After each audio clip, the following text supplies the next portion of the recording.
buenas noches, amados amigos y hermanos que se conectan a esta hora. Este es su hermano Nestalí Padilla Cruz, que por la gracia del Señor somos ministros de las Asambleas de Dios y miembros del Templo Pentecostal Asambleas de Dios, que auspicia este programa. Que reciban un saludo de nuestro pastor, el reverendo Elías Torres, de su esposa Medisabel, de la Junta de Oficiales de nuestra iglesia y de la iglesia en pleno, y le damos gracias a Otto y a Heriberto, que están ayudando para que esta transmisión se pueda llevar a cabo. Hoy vamos a estar terminando el estudio de Primera de Tesalonicenses, que lo hemos estado dando por parte porque es un libro bastante, ¿verdad?, con mucha información. La última vez que estuvimos hablando fue el 6 de febrero. Luego de eso, pues, tuvo unas vacaciones, ¿verdad? Y hoy, pues, espero culminar. Ya estamos en el tópico de la venida del Señor. A su nombre sea la gloria. Y estamos en el capítulo 4, el versículo 13 de esa carta, la primera carta del apóstol Pablo a Tesalonicenses.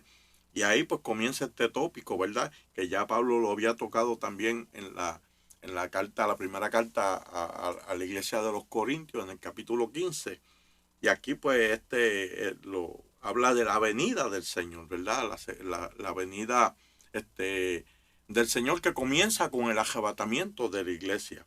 Y comienza, ¿verdad?, diciendo tampoco queremos, ¿verdad? Esto es como un puente para cambiar el tema.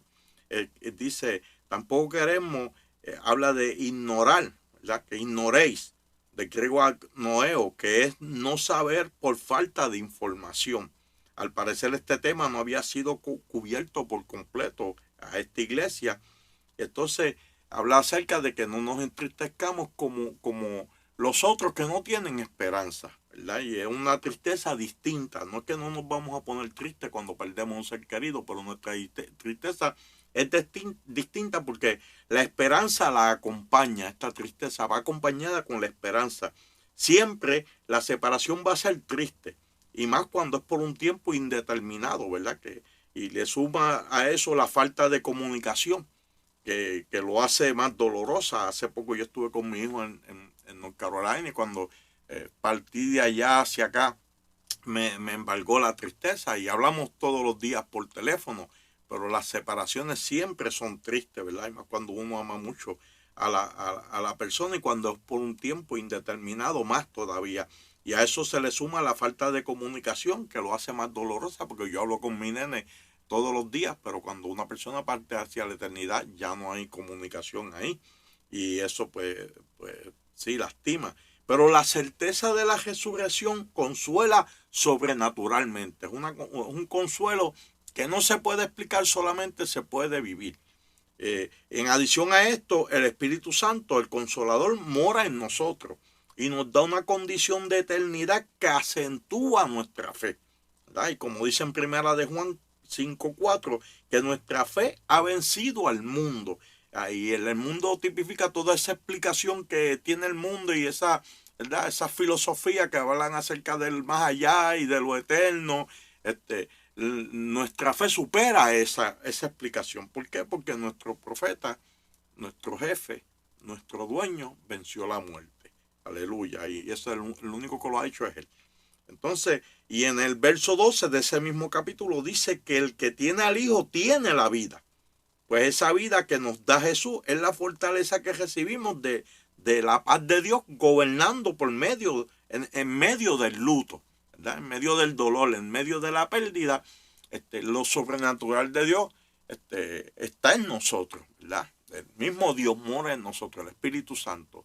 Y eso pues no suma a lo que ya hemos escuchado, a lo que ya hemos experimentado. Su presencia suma y nos da eternidad, que tenemos eternidad morando en nosotros. El verso 14 a lo que habla acerca de lo que hace el Evangelio. Lo que es esta verdad, que Cristo murió y resucitó.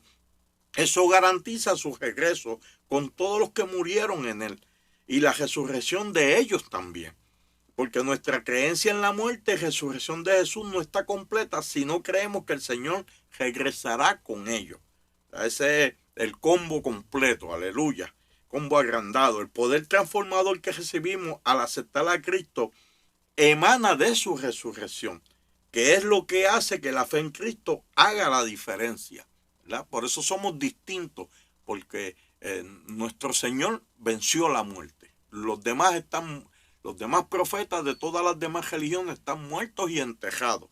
Y allá van y le ponen flores. El nuestro, la tumba está vacía. ¿Cuántos le adoran? Ese poder trasciende la muerte, transforma al creyente en su conversión y sigue con él hasta después de muerto. Como dice Romanos 8:38, que dice que ni la muerte nos puede separar de él, de Jesús. Aleluya. Para que en su día, al sonido de la trompeta, seamos resucitados. Porque Pablo insiste, dice, porque sonará la trompeta. Aleluya. Y él dijo en Juan 11:25, el Señor dijo, yo soy la resurrección y la vida. Y el que cree en mí, aunque esté muerto, vivirá.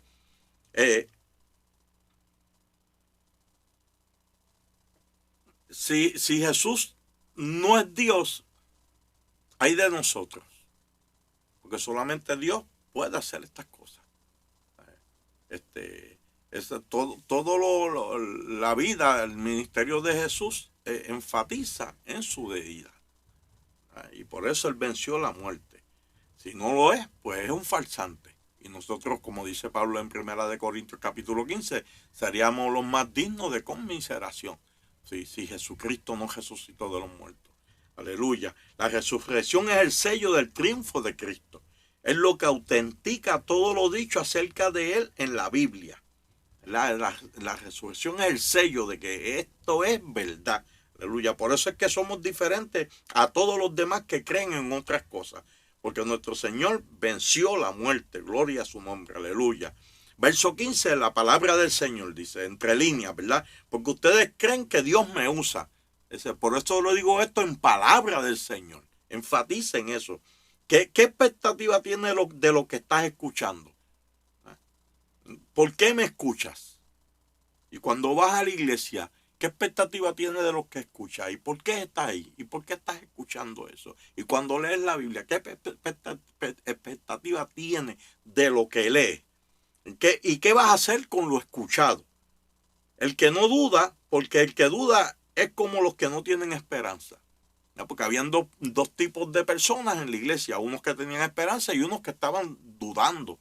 Y eso los afligía, porque todos tenemos seres que mueren, ¿verdad? Todos pasamos por el luto en nuestra familia. La diferencia en el que cree, ¿verdad? Y en el que pues, vive en obediencia al Señor, es que tiene una esperanza que lo consuela. Entonces el orden de los eventos de eso que estamos hablando, de ese día de la resurrección, que nosotros llamamos el arrebatamiento de la iglesia, primero sonará la trompeta. Segundo, Jesús desciende del cielo hasta las nubes. Tercero, las almas de los que murieron siguen para la tierra a buscar su cuerpo, porque Jesús viene con ellos, él se detiene en las nubes y las almas de los que ya murieron vienen por sus cuerpos. Y entonces no importando dónde o cómo ni cuándo murió, ¿verdad? Vamos a aplicar a esto en este precepto en Hebreos 11:3, cuando habla describe la fe, ¿verdad? Dice, por la fe entendemos, dice Hebreos 11:3, por la fe entendemos haber sido constituido el universo por la palabra de Dios. De modo que lo que se ve fue hecho de lo que no se veía. Ese mismo poder hará esto. Así que el cuerpo que se deshizo, que ya no es, se vuelve a formar como se formó todo lo que hay cuando no había nada. Porque todo lo que vemos un día no era. No había nada. Y Dios dijo y fue hecho. Y en el Evangelio según San Juan, en el capítulo 1, dice, en principio era el verbo y el verbo era con Dios y el verbo era Dios. Y está hablando de Jesús, que dijo y fue hecho por la palabra. Él ordenó y así fue, ¿verdad? Entonces, así que el cuerpo que se deshizo, que ya no es, se vuelve a formar como se formó todo lo que hay cuando no había nada, porque Él lo dijo. Recalco en esto. Dios dijo que esto sucedería y aunque no ha sucedido, ya es un hecho porque Dios lo dijo. Esto es algo que ya está consumado. La prueba es que Jesucristo venció la muerte, que la tumba está vacía. Ya eso es inevitable, porque en la cruz Él obtuvo la victoria sobre el pecado, sobre el mundo, sobre el diablo y sobre la muerte. Y ahora Él es el que tiene toda la autoridad. Aleluya. Y tiene las llaves, dice, le dio a Juan en Apocalipsis, yo tengo las llaves del Hades y de la muerte. Así que, paz. Si eso no te consuela, nada te podrá consolar. Claro, para que te consuele, tú tienes que haber entrado en el pacto eterno, ¿verdad? Porque eso lo va a beneficiar solamente al que llena el contrato y se escribió con la sangre de Cristo en la cruz del Calvario. Y usted va al Calvario, usted va a ese pacto y usted le dice al Señor, lo acepto, lo creo y lo acepto. Tú eres el Señor de mi vida, eres salvo. Y aunque muera, vas a resucitar. Porque el que cree en Él dice, aunque esté muerto, vivirá. Y Él no miente. Aleluya. Ni se arrepiente. Gloria sea en su nombre. Así que el cuerpo que se deshizo, que ya no es, ¿verdad? Va a ser. No importa lo que haya sucedido, si se quemó, si se desintegró, si se desapareció en el mar, no importa. El Señor le vuelve a dar un cuerpo de gloria. Entonces, en Primera de Corintios 15:53 dice, esto mortal se viste de inmortalidad. Porque entonces, los que hayamos quedado, dice el apóstol Pablo, los que hayamos quedado en revelación del Señor, seremos transformados, porque esos van a resucitar, pero el que no haya muerto que esté en Cristo será transformado. Y entonces esa noticia hace que nuestra tristeza sea diferente. Entonces el verso 17 dice, arrebatado, al paso, apoderarse del griego jaeromai, que es tomarse a sí mismo. Eso fue lo que el Señor le dijo a los discípulos. Y si me fuere, volveré y os tomaré a mí mismo. Porque nosotros somos el cuerpo de Cristo y Él viene por nosotros. Y dijo, para que donde yo estoy, vosotros también estéis. Y Él no miente. Aleluya. Y cuando usted llega a usted esas noticias, la paz de Dios gobierna su mente, sus pensamientos. Y no se puede explicar, pero se vive. Y todos nos encontraremos con Jesús en el aire y Él nos llevará a casa. Verso 18, esta noticia es como un suero energizante para los que para que nos lo administremos los unos a los otros. Yo comparto esto con ustedes, alguien lo compartió conmigo y de eso se trata, ¿verdad? Por eso dice, alentados unos a los otros con estas palabras, porque vamos a tener aflicción, vamos a enfermarnos, ¿verdad? Y si el Señor no viene pronto, vamos a morir. Dejamos unos seres que nos aman y esto los consuela a ellos. De que no es un adiós, es un hasta luego. Y no es un cliché. Gloria a Dios.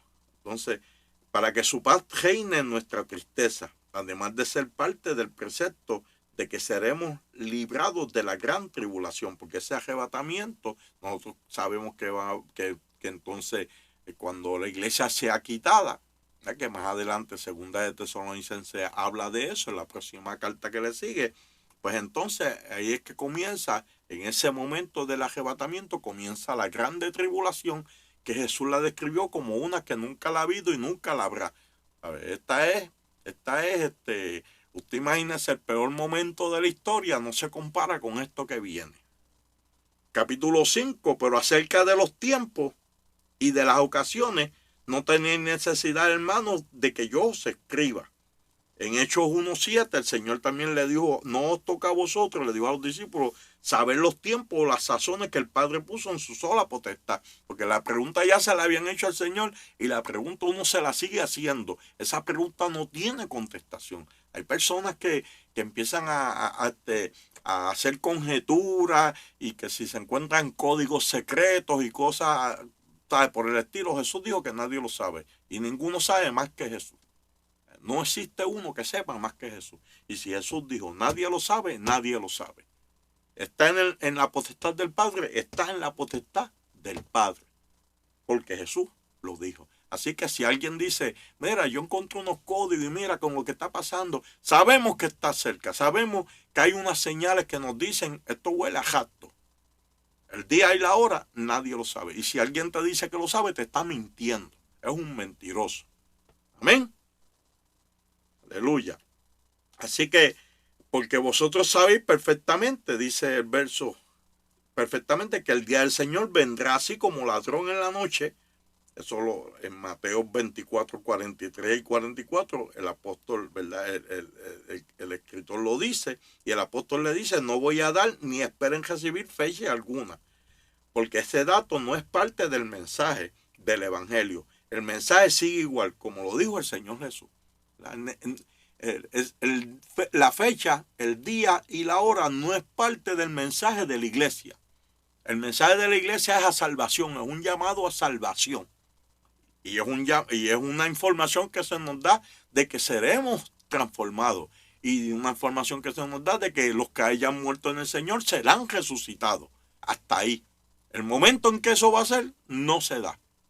Entonces, como ladrón en la noche, ningún ladrón le va a dejar una postal en el buzón diciéndole vengo esta noche a tal hora. Eso no sucede. Eso no es así. Esa es la analogía que usa el Señor Jesús como ladrón en la noche.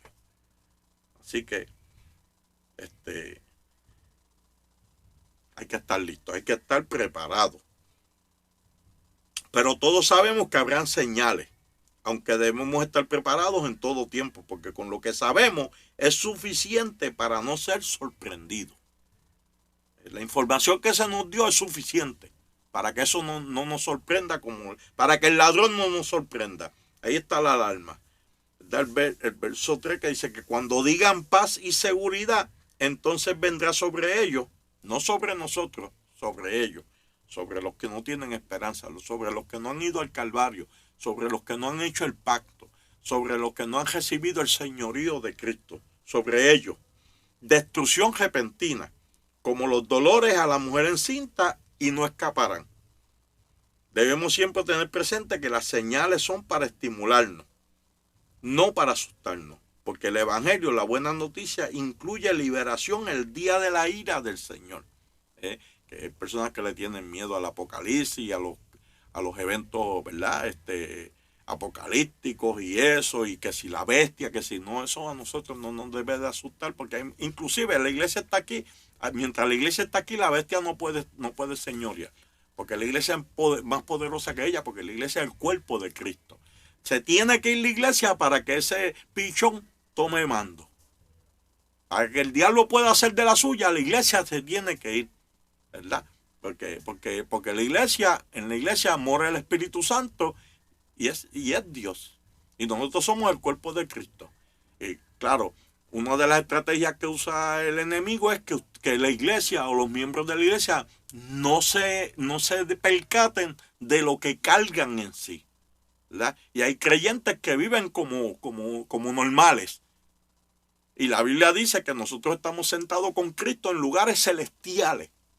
Pero si usted vive como ¿verdad? Como en la tierra, como los demás humanos, y con miedo, es porque usted no ha realizado quién mora en usted. Y usted no ha realizado su misión. Y usted no ha realizado su llamado. Y usted no ha realizado su eternidad. Cuando usted entiende todas esas cosas, usted no le tiene miedo a la muerte. Para nada. Ni al diablo, ni a los demonios, ni a la bestia, ni a nada usted le tiene miedo. Ellos le temen a usted. Y ellos lo que no quieren es que usted se dé cuenta de que ellos le temen. Eso mire, si usted se va al libro de Josué, va a ver una muchacha que se llama Rahab, que la Biblia la cataloga como una ramera. Los espías que envía a Josué a Jericó hablan con ella y ella les dice a ellos, le dice, todo el mundo aquí tiembla como tembleque. Eso es del Evangelio según San John, ¿verdad? Pero tiemblan, tienen miedo, le tienen terror a ustedes porque ellos saben las obras como Dios hizo con ustedes en Egipto. 40 años antes, esta gente salieron de Egipto con mano fuerte. Ellos andaron en el desierto. enviaron unos espías a la tierra y 10 de los hombres que fueron vinieron con malas noticias diciendo: esa gente son gigantes, nos van a aplastar como... Y ellos no vieron el miedo que esa gente les tenía. Por eso ellos se rebelaron y estuvieron 40 años en el desierto, porque era una tierra que ya Dios les había entregado y el terror de Dios estaba sobre esos pueblos. Y Jabal le dio esa información 40 años tarde. Y nosotros en muchas ocasiones somos el pueblo de Israel que no nos percatamos del que mora en nosotros, el todopoderoso Dios que mora en nosotros, que nos ha dado toda autoridad para que gobernemos el poder de las tinieblas. Porque no es para que gobernemos este mundo, porque muchos no creen en el arrebatamiento porque se quieren quedar viviendo aquí, aman este mundo. ¿Verdad? Pero no. El Señor nos va a quitar de aquí, el Señor va a cambiar este gobierno, el Señor va a cambiar este sistema, el Señor viene y viene en serio esta vez. Esta vez viene a gobernar, esta vez viene como león, pero primero nos va a sacar de aquí. Van a haber 7 años de tribulación y luego regresamos con el todopoderoso Dios. Y entonces va a gobernar con vara de hierro, dice la Biblia. Entonces continuamos. Por eso debemos siempre tener presente que las señales son para estimularnos y no para asustarnos, porque el Evangelio, la buena noticia, incluye la liberación el día de la ira del Señor. Entonces es un llamado al inventario. Luz versus tiniebla. ¿Verdad? En los versos del 4 al 7 dice un llamado a luz versus tiniebla, noche versus día, dormir versus despierto, sobrio versus borracho, vestido versus desnudo. Nosotros tenemos que hacer un inventario de cómo estamos viviendo. ¿Estamos en luz o estamos en tiniebla? ¿Estamos viviendo de día o de noche? ¿Estamos despiertos o estamos dormidos? ¿Estamos sobrios o estamos borrachos? ¿Vestidos o desnudos? Debemos estar seguros de nuestra condición para que podamos escuchar esa trompeta. Porque esa trompeta la va a escuchar el que está viviendo en el Espíritu. Con su lámpara llena de aceite. Hay personas que piensan que porque ven clarito en la oscuridad, ¿verdad? O que están soñando y piensan que están despiertos. De hecho, hay una canción de Rubén Blades que decía en una de sus estrofas que el borracho está convencido de que a él el alcohol no le afecta a los sentidos. Y hay también millones que están desnudos y piensan que están bien vestidos. Por eso hay que hacer un inventario. Un inventario de cómo estoy de acuerdo a la palabra del Señor. ¿Cómo estoy? Con esto no se puede jugar. Esto es un tiempo donde estamos viendo, nos dice todo lo que está ocurriendo, nos dice Cristo viene. No pongas en riesgo ese encuentro con el Señor, porque después va a ser bien difícil. Entonces el verso 8 y 9 dice: si la contestación es que somos hijos de la claridad, que somos gente despierta, gente que vela, hombres y mujeres sobrios, vestidos de fe, esperanza y amor, si es así, te libras de la ira, que es la gran tribulación. Ser sobrio debe de ser una característica del que es del día, porque el de la noche vive borracho. Los estudios bíblicos y las predicaciones que damos vienen siendo como el medidor de alcohol en el espíritu, para que cada cual lo utilice para medir, ¿verdad? No sea que esté un poco borracho y piense que así es que es. Esa es la característica del borracho. El borracho piensa que está bien. El borracho, así es que yo guío bien. Dios quiera que tu guarapo siempre tenga hielo. Verso 10. El sobrio tiene la promesa de que sea que viva o que muera, será transformado y estará eternamente con el Señor. Y esa promesa lo gobierna su vida, gobierna su proceder. El verso 11 dice: este debe ser un tema común entre creyentes. Porque de hecho Yo me he dado con personas que dicen, pero es que tú de lo único que hablas, tú todo lo traes a la Biblia. ¿Sabes de qué quieres? Está bien, yo hablo de baloncesto a veces y de béisbol, y de deportes y eso. Pero lo eterno es lo eterno. Lo eterno no se puede sustituir. ¿Sabes? Y si le tengo que dar la pildorita a alguien, se la doy. Porque esa sangre no va a caer sobre mi cabeza. Si se va a perder no es porque yo no se lo dije. Y esa es la responsabilidad de usted como iglesia. Claro, no es maltratando a nadie, no es acusando, porque uno no tiene que acusar. El pecado mismo que mora en uno acusa a uno. Eh, El que hace mal sabe que está mal. Eso no. Pero la buena noticia hay que darla, ¿verdad? De que no tiene que ser así. Y decir, mira, viene un día malo, bien malo, que tú ni te lo imaginas. Más, un día que todavía no se asemeja nada de lo que ha pasado a ese día. Día terrible. Y todo dice que ese día viene, escapa por tu vida, ¿sabes? Y más cuando uno tiene hijos y uno tiene familia. ¿Sabes? Que uno tiene que, eso fue lo que me trajo a mí el Señor, mi preocupación por mis hijos. Y en un video que pasaron hace poco en la iglesia, pues así cortito, pues lo dije. Pero eso fue lo que, mi preocupación por mis hijos, por mi familia, y Dios me llamó a capítulo, Dios me dijo, no, tú tienes que cambiar. ¿Sabes? Un buen testimonio habla más y se expresa mejor que 1000 palabras. Así que lo mejor que se le puede dar a los hijos es eternidad. Lo mejor que tú le puedes dar a tus nietos es eternidad. Lleva la eternidad a tu casa y esa eternidad está en Cristo Jesús. Y es hora de que ya tome carta en el asunto. Esto no se puede posponer más. Mire que como, como están las cosas, que a quién se le ocurre que un hombre puede nacer en el cuerpo de una mujer y una mujer en el cuerpo de un hombre. Eso es una vejación. Pues ya estamos ahí, en los días de Sodoma y Gomorra.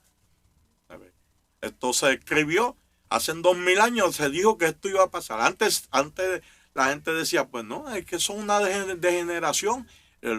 Los psicólogos y los psiquiatras decían, eso es un desorden mental. Pues ahora no. Ahora, de momento, salió con que es un error, ¿verdad? Es un error de que el alma se metió donde no era.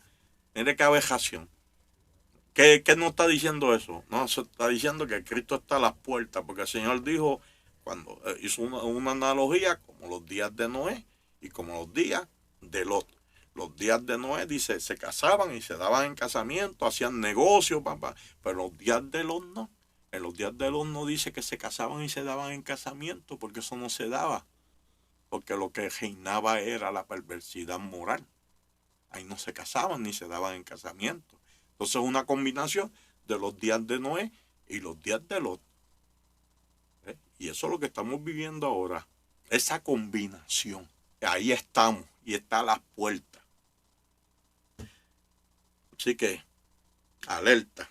Como decía un coro que decía, estar alerta, que ya los tiempos cumplidos están, las profecías que fueron dichas, estar alerta, pueblo mío, velad, vendré en las nubes, estar alerta, que ya los tiempos cumplidos están, las profecías que fueron dichas, estar alerta, pueblo mío, velad, que ese día no te agarre desprevenido, porque el día está cerca.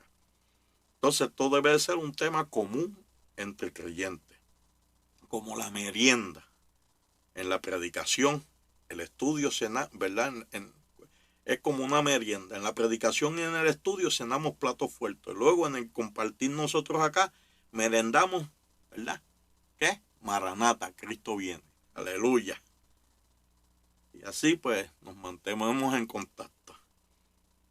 Perdonen, ¿verdad? Que hoy estoy como inspirado. Y se guarda el contacto con el Salvador, luego las tinieblas no te cubrirán. Por la senda alegre tú caminarás a causa del contacto con el Salvador. Viste, aquí te tratáis mejor, te lo recité.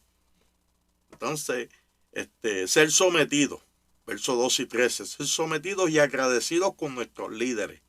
El apóstol lo ruega como se hace con algo urgente, que merece ser atendido con premura. Amonestar, del griego nouseteo, que es poner en la mente, advertir, represión suave, regañar gentilmente. Que de eso he hablado ahorita, no es gritarle, porque como decía un, aquello, un prócer, ¿verdad? Don Luis Ferrer decía, la verdad no grita, la verdad convence. Pues, esa le quedó bien, aleluya. Entonces, regañar gentilmente. Verso 14, primero se refiere al trato con el que lidera a uno y aquí con el que lideramos nosotros, ¿verdad? Porque nosotros tenemos nuestros líderes y también nosotros pues somos líderes. Y entonces tiene que haber ese proceder de obediencia, de sometimiento, como también de ternura cuando uno, porque las ovejas no son nuestras, son del Señor. Y uno no puede estar maltratando lo ajeno. Amén. Así que hay lugares donde el maltrato es como común. Y el grito es como común. Y hay personas que les gusta ser maltratados, ¿verdad? Y dicen, no, esa es mi iglesia ahí, que el pastor nos dice todo lo que nos merecemos escuchar. ¿Eh? Si llegan al cielo así, pues, achichonados, pues que Dios los bendiga, ¿verdad? Pero lo cierto es que las ovejas no son nuestras. Nosotros estamos para cuidarlas. Amén. Y el amor, dice la Biblia, que cubrirá multitud de pecados. Así que, y hay muchas personas lastimadas en el mundo porque los maltrataron bien duro. Ahí,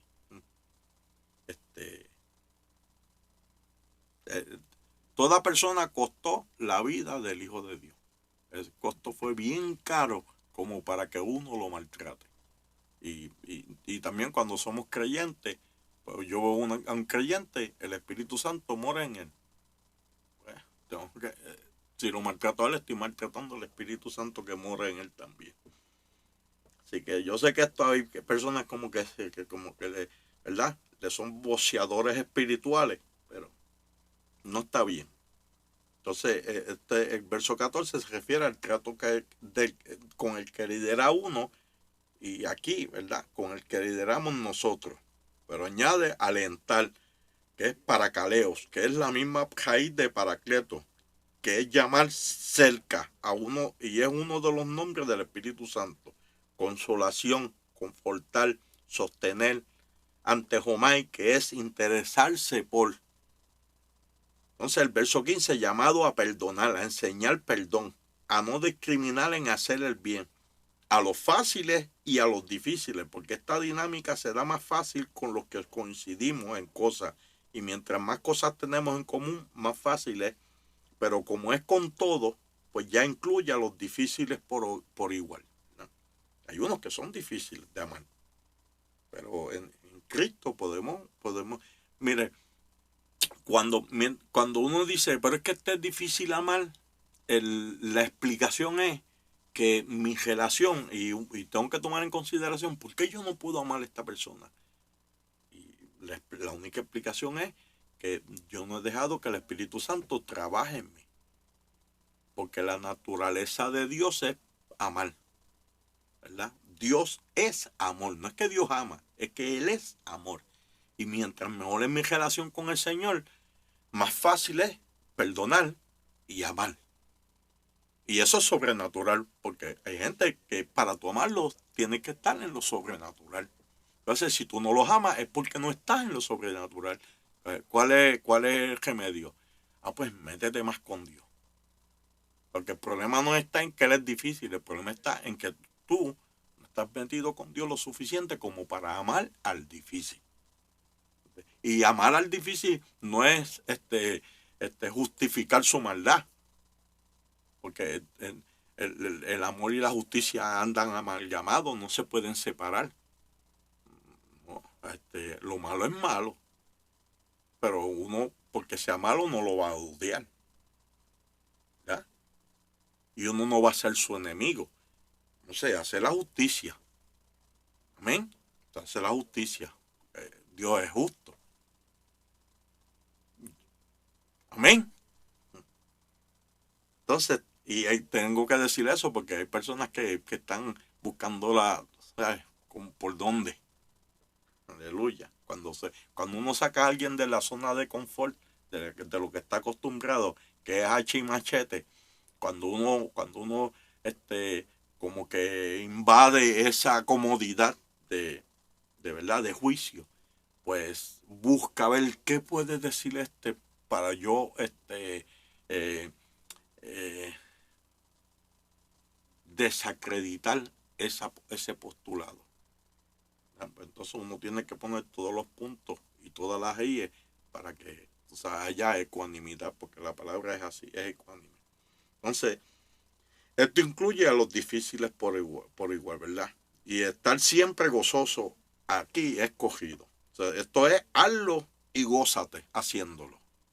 Aleluya. Búscale el gusto mientras los hace, porque verás que sabe bien. ¿Ya? Entonces, vamos a los difíciles y gózate. De que no se te vaya el gozo. Es que no puedo, ¿verdad? Tragarlo. A veces uno dice, yo no puedo tragar a esto. O usa el verso 17, que es hora sin cesar. Y sigue tratando. Es relación con el que pagó el precio en la cruz del Calvario. ¿Para qué? Porque Jesús murió por los pecadores. Jesús murió por los pecadores. Dice, cuando aún éramos pecadores, Jesús murió por nosotros. Entonces, nosotros estábamos en ese lugar también, de los aborrecidos. Y entonces, ¿cómo lo hacemos? Pues ora sin cesar y sigue tratando. Verso 18, da gracias por todo esto. Estoy en el capítulo 5 de Primera de Tesalonicenses. Verso 18, da gracias por todo esto, sabiendo que este es el proceso para los que están en Cristo Jesús. A ver, cuando uno llega a hacer lo difícil, lo que en lo natural no es posible, y uno logra sentir empatía, amor por una persona que es difícil de amar, uno llegó a un lugar que eso debe de producir en nosotros gozo.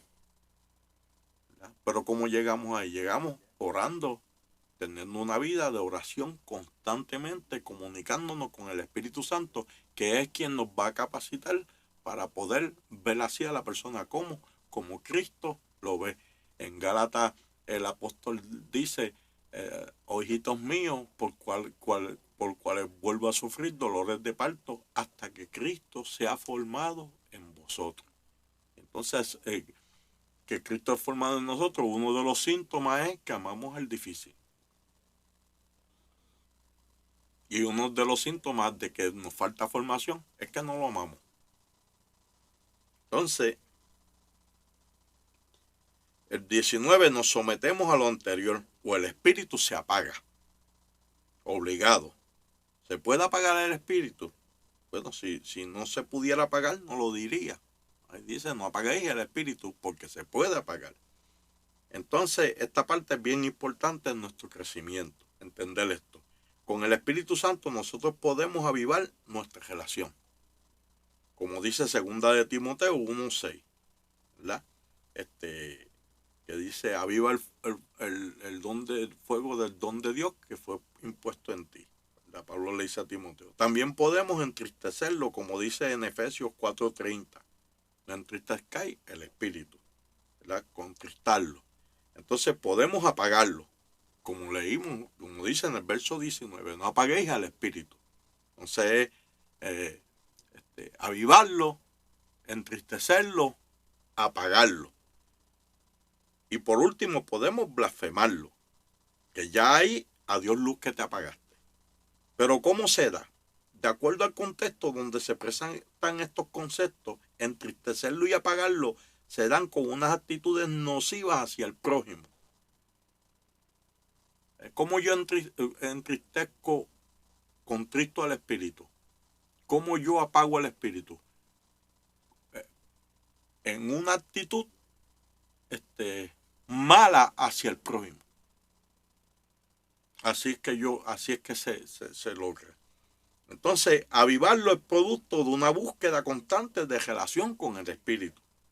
Y es la medicina para no entristecerlo y para no apagarlo. Relación, oración, búsqueda, lectura bíblica, congregándonos, participando con los santos de lo que nos ofrece Dios en la iglesia. Así avivamos, obedeciendo, avivamos. El fuego que ya está en nosotros, que es el Espíritu Santo, porque la Biblia dice que el que no tiene el Espíritu de Cristo no es de él. Pues si usted aceptó al Señor y usted es salvo, usted tiene el Espíritu de Cristo, pues usted tiene que cultivar una relación. Se cultiva en la iglesia, se cultiva obedeciendo, se cultiva leyendo la palabra, se cultiva haciendo el bien. Se entristece dejando de hacer. Y se entristece cambiando la actitud hacia los demás. Una actitud hostil hacia los demás se entristece. Envidia, gritería, ¿verdad? Todo lo que, ese mal que el apóstol nos presenta en sus cartas, pues eso es lo que entristece al espíritu y puede llegar hasta apagarlo. Entonces, avivarlo es producto de una búsqueda constante de relación con el espíritu, respondiendo en obediencia al precepto bíblico y siendo benigno con los demás. Y blasfemarlo es resistirse con insistencia, ¿verdad? Al llamado que hace el espíritu de no entristecerlo y de no apagarlo. Porque mientras eso está pasando, el espíritu nos está redarguyendo y nos está llamando a paz, nos está llamando a relación. Porque esa es la obra del espíritu, redarguirnos de pecado y de todas esas actitudes. Y mientras nos resistimos, pues se sigue entristeciendo y llega el momento en que se apaga. Cuando se apaga ya usted está apartado. Usted puede estar en la iglesia y tener el espíritu contrito. Y usted es salvo, pero con un espíritu contrito, ¿verdad? Es triste, porque usted no está haciendo, respondiendo al llamado del que lo ama, del que pagó por usted. Y esa resistencia lo entristece. Pero esa insistencia de entristecerlo puede llegar a apagarlo. Y cuando lo ha apagado ya usted está apartado. Y puede estar en la iglesia apartado. O sea, no que se fue al mundo a beber y a mujerear ni nada de eso. No. Hay gente apartada en la iglesia. Están apartados. Y hermano, eso sí que es triste. Que entonces entra un espíritu religioso a gobernar a uno. Que uno piensa que uno está bien y que tiene todo el derecho del mundo. Y en la iglesia uno es un problema. Le hace la vida de cuadrito al pastor, a los líderes, ¿verdad? Y uno es un problema. Y un problema que parece santo. Y que uno, a veces uno aprende a los refranes y los dichos evangélicos. ¿Sabes? Y uno parece pero con una yen en la boca. Aleluya.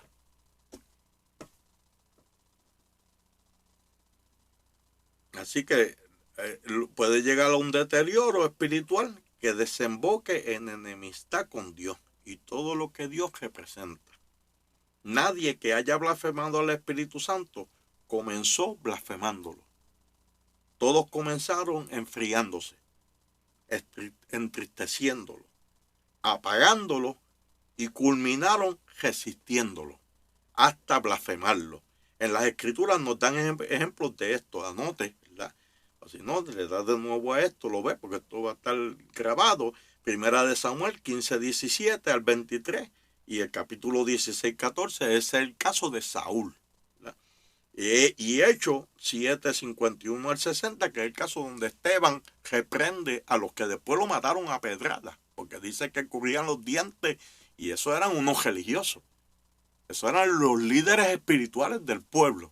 ¿Qué hicieron? Asesinaron a Esteban. Pero Esteban le dijo, ustedes vosotros como vuestros padres, vosotros resistís al espíritu. Y mataron a los profetas. ¿Quiénes mataron a los profetas? Los religiosos. Nadie que no tenga conocimiento bíblico, que no tenga relación con Dios, puede blasfemar al espíritu si primero no tiene una relación con él. Por eso cuando Jesús le hace la advertencia a los fariseos, pues ellos eran los líderes espirituales del pueblo, eran los maestros de la ley, tenían conocimiento y decidieron enemistarse con Dios. Y estos mismos fueron los que después apedrearon a Esteban, ¿verdad? Y esa historia se ha repetido cientos de veces. Así que una persona que nunca ha conocido a Dios, pues puede llegar a ser malo y puede llegar a irse al infierno. Pero mientras esté vivo, tiene oportunidad de arrepentirse. Pero uno que blasfema, ya ese, a Dios lo que te apagaste, porque ya ese, el Espíritu Santo no lo redarguye más. Ese ya es carne de cañón, ¿verdad? Y eso es triste, estar muerto en vida. Así que todo el que conoció al Señor, todo el que está en la iglesia, todo el que ha disfrutado de la salvación, tiene que cuidarse de que eso no le suceda. No, eso no puede sucederle. No se descuide a ese grado. Recuerde, comienza enfriándose. Luego entristece al espíritu. Luego resiste al espíritu, que lo está llamando a un nuevo comienzo.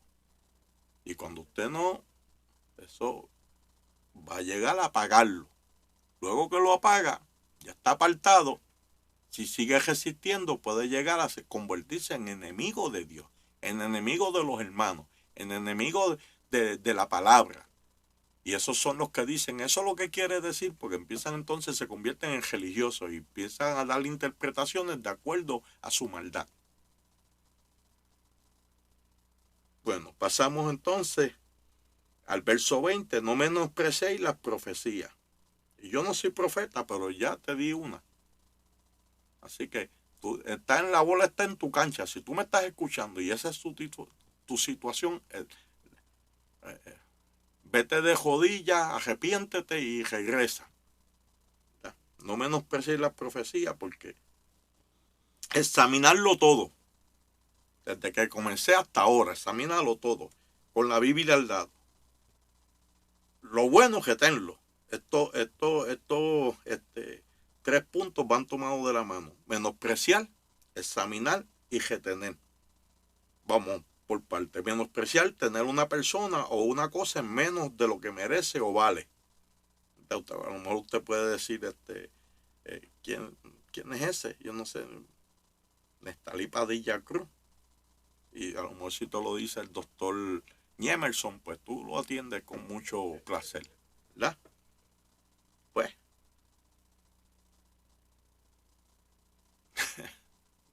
no tengo el título, ¿verdad? Yo no llego ni a enfermero, a menos a doctor. Pero Dios me dio esto y yo lo comparto contigo. Entonces, el caso de Saúl, ¿verdad? Esto sucede en muchas ocasiones por prejuicios que tenemos. Estamos borrachos por nuestro mal juicio y ni prestamos atención a lo que dice la Escritura.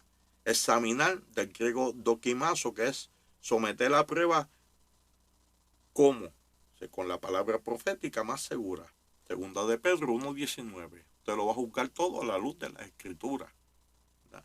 Porque hay personas que les gusta leer y leen el libro de este y el libro de aquel. Y entonces hay personas que me vienen a hablar del Espíritu Santo y ni creen en la obra del Espíritu Santo. Y son unos doctores en el Espíritu Santo. Entonces, ¿cómo tú puedes ser doctor en alguien que ni conoce? Así que cuando la contestación más certera o certera a tus dudas en cuanto a Dios, las va a encontrar en la palabra de Dios. Someter la prueba, lo que más, ¿verdad? Con la palabra profética más segura. Retener, si pasa el examen, hay que obedecer. Si usted analiza lo que yo digo y está en la Biblia, pues no le queda de otra, obedezca o resista. Abstenerse de toda especie de mal, verso 22, hasta del que parece bueno. El apóstol Pablo dijo, todo me es lícito, pero no todo me conviene. A mí alguien me hablaba los otros días venden una cerveza sin alcohol. Y me decía, yo dije, bueno, lo que pasa es que si, ¿verdad? Yo compro una cerveza sin alcohol, alguien me ve comprando, pues piensa que es con alcohol, yo estoy siendo provocando una murmuración. El apóstol Pablo dijo, antes no era eso, cerveza sin alcohol, antes era la comida. El apóstol Pablo dijo, si comer carne le da ocasión de caer un hermano, pues dejo de comer carne mejor. ¿Para qué? Para el débil en la fe. Hay cosas que nosotros no son pecados, pero debemos de abstenernos, porque puede provocar unas situaciones donde los débiles en la fe padezcan, ¿verdad? Y la madurez de uno va a determinar si es maduro uno o no, si uno se abstiene de cosas. Así que abstenerse de toda especie de mal. Y hay cosas que son malas que no lo parecen. Así que tenemos que ser sobrios, como dijimos antes, para no ser engañados con lo que parece ser, pero no es. El discernimiento es bien importante, porque muchos males son sutiles, difíciles de detectar. Y aun cuando se detectan, si están entronados en nuestro corazón, es un mal que me hace sentir bien. Y hay personas que defienden su maldad.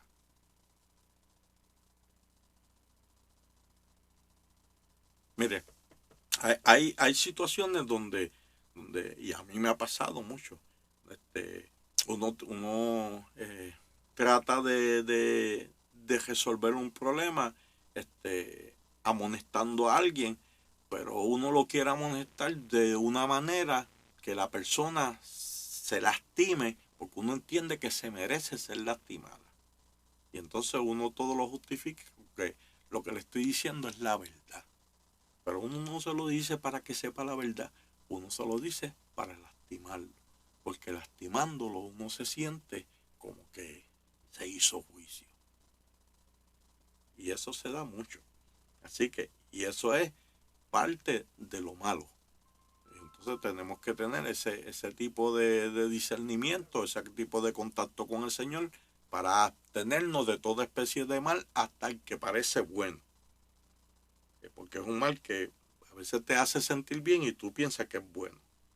Entonces hay que ampliar el dominio propio, aclarando que estas cosas de la sobriedad, el discernimiento y el dominio propio se producen en nosotros por medio de una relación constante con el Espíritu Santo. Esto no vienen en cajitas de Cracker Jack. Esto es relación con el que da ese don.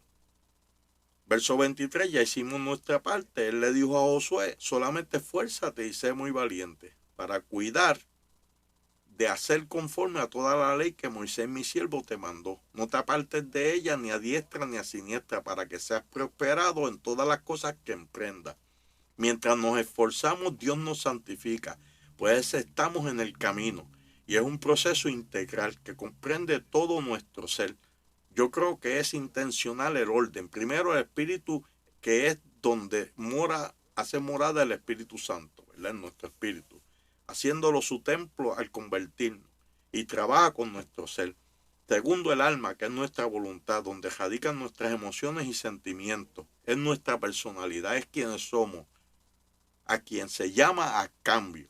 Y el cuerpo, que es nuestra casa, que por ser esa decisión de aceptar, porque por esa decisión de aceptar a Cristo, aunque esté muerto, vivirá. Y cuando eso suceda, habrá una integración perfecta entre nuestro espíritu, nuestra alma y nuestro cuerpo por la eternidad. El verso 24, Él es fiel a lo prometido, es su naturaleza, como lo es en amor y justicia. 25, orar por nosotros refleja la humildad del hombre y la mujer de Dios. No somos autosuficientes, nos necesitamos unos a otros. Verso 26, saludad a todos. No me dejes a nadie sin saludar. Todos son importantes para mí. Y así debemos de ser en la iglesia. Todos son importantes. Porque en todos, mire, la persona más insignificante en la iglesia, a nuestros ojos, si es salvo, Dios mora en él. Si no es salvo, Dios desea morar en él. Si es salvo, Dios dio su sangre por él. Y si no es salvo, Dios quiere que acepte su muerte para que sea salvo. Así de importante es toda persona. Toda persona. Entonces, dice, saludad a todos. O sea, ten en consideración a todos. Todos son importantes, por todos Cristo dio su vida. Cuando uno puede entender eso, Dios te puede usar. Dios te puede usar. Y Dios quiere que sea así. Entonces, el verso 27 dice, os conjuro, jorquizo, que es poner bajo juramento. Es un término legal que implica delito, el no obedecerlo. Al igual que la orden que da el Señor Jesús en Mateo 28, 18 al 20, que dice, toda potestad me es dada en el cielo y en la tierra. Por tanto, id y hacer discípulos a todas las naciones. A veces tomamos estas cosas tan livianamente y son órdenes. Son órdenes. Y entonces nosotros decimos que Él es el Señor. Si Él es el Señor, nosotros somos los esclavos, sin derecho. Y no nos queda de otra que obedecer. Son órdenes, no sugerencias. Y el incumplimiento es pecado. De este final surge necesariamente la pregunta, ¿cómo eso me afecta a mí? ¿Tengo que cumplirlo? ¿Tengo que compartir este mensaje? Verso 28, creo que la contestación a esa pregunta determinará el cumplimiento de la despedida. La gracia de nuestro Señor Jesucristo sea con vosotros. Amén. Padre, te adoramos, Señor. Te damos gracias, Dios, por este momento que me diste para compartir esta palabra. Que ella haya un lugar fértil, Dios, en cada corazón, Señor. Mira las peticiones, Señor, que ahora mismo no tengo a las manos, pero tú las conoces todas, Dios. Tú dices tu palabra que aun cuando nosotros no las hemos expresado, ya tú las conoces todas. Y antes de que hablemos clamado, ya tú contestaste, Dios. Nosotros lo creemos que es así, Padre. Así que visita cada necesidad, visita cada petición, Dios mío. Por favor, Señor, como solamente tú lo puedes hacer, Señor. Visita al enfermo, Dios. Visita al triste, Padre Santo. Visita al que está oprimido, Dios. Da libertad sana, Padre Santo, como solamente tú lo puedes hacer. Y toda gloria te la damos a ti pertenece, Dios. Tú pagaste el precio, Dios, por el cual nosotros podemos ir ante tu presencia, Dios. Tú pagaste ese precio, Señor. Gracias, Dios, en el nombre de Jesús. Amén, Señor. Amén. Recuerden, amados, mañana a las 7:30 un programa parecido a este, ¿verdad? Una reflexión de la palabra.